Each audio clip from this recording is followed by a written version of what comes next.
really praise and thank God sa experience na gihatag niya sa kuha, no? Especially sa family na ko, sa different kind of family sa akong mamagpapa, then sa akong family sa church, then also sa family na ko sa friendship din ako na ito na side. Yan na good. So,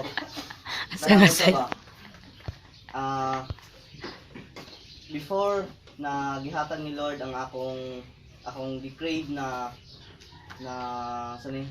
life ba na i-walk through, di-prepare ni Lord akong self to be stable, God, in terms of emotion, and etc. ba sa akong life aspects sa akong life, para just in case na malayo ko sa ingani na comfort zone na ako, stable na akong emotion, or stable na akong life ba na maging flexible na ako nga na, God.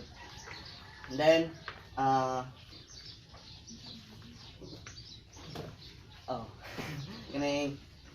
thank you po sa especially sa SG Tuesday, no, kay kaning especially sa akong unsa day SG Monday, kay bago ko na gibawi.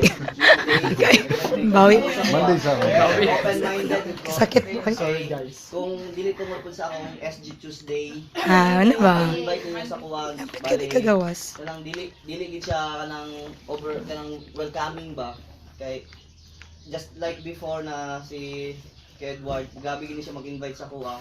Then wala pa nag-abot ng SG Tuesday. Even Pastora Judith, magsila ko, sige tayo, pero tungkol sa SG Tuesday manggod, then especially sa situation na niabot sa kuha sa akong anak, God, to yato, mao tong time na realize na ko na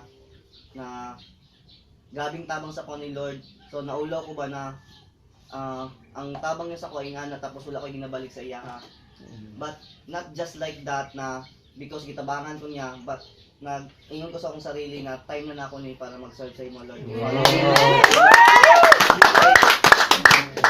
From infant to 26 senior citizen. James. Na-spend ba sa kalibutan, na-enjoy na ako kayo, nga na, God, sa worldly na payay. Then karon ingani na stage nako, Lord, imo na ning time, Lord, ana ko ba. Then paano ko makasulod sa imong life, Lord, na dili ko na ko siya ma-perfect, or I don't have any ideas na paano mo walk through sa imong life, Lord, through sa imong life, Lord ba. So help me to connect to those people na ang foundation nila, Lord, grabe na, God, para silang mag-guide sa kuha. So mga to SG Tuesday, Monday, then karon Thursday naman sila karon. Hindi na sila Monday. So kato, lami kayo kay every opportunities, every kanang mga unsa, God, mga yung invitation sa church, God. Unsa din ako ba? Dawaton din ako ingana, God, kay tungod sa build ninyo sa kuang life. Amen. Then gusto ko na ako i-share na although I have a doubt, pero ang doubt dili sa kay Lord, but ang faith na ako nag-lead mangod na mo level up ug maayo. Kay this coming next week mo uli I don't know the exact situation, but ang ati mangod sa mama ni Sean is muli is ani magutong nahitabo last year, giingon ang ate lang, pero ni sabay di ang mama ba para di ko kabalo. So I don't have any ideas kung musabay ko ng mama ba. So ang lisod pagidani kay ako na ako sa Manila, ana, God. Although we have the stable God, relationship karon sa mama niya, pero lao kabalo ba kung unsa ba si pariya kun siya sa dati, God, ana. But my faith in Lord, mayon si Lord sa ko, just surrender. I already give your prayer na ako before na, Lord, ari akong gusto na i-walk through, Lord. Ana, God, sige.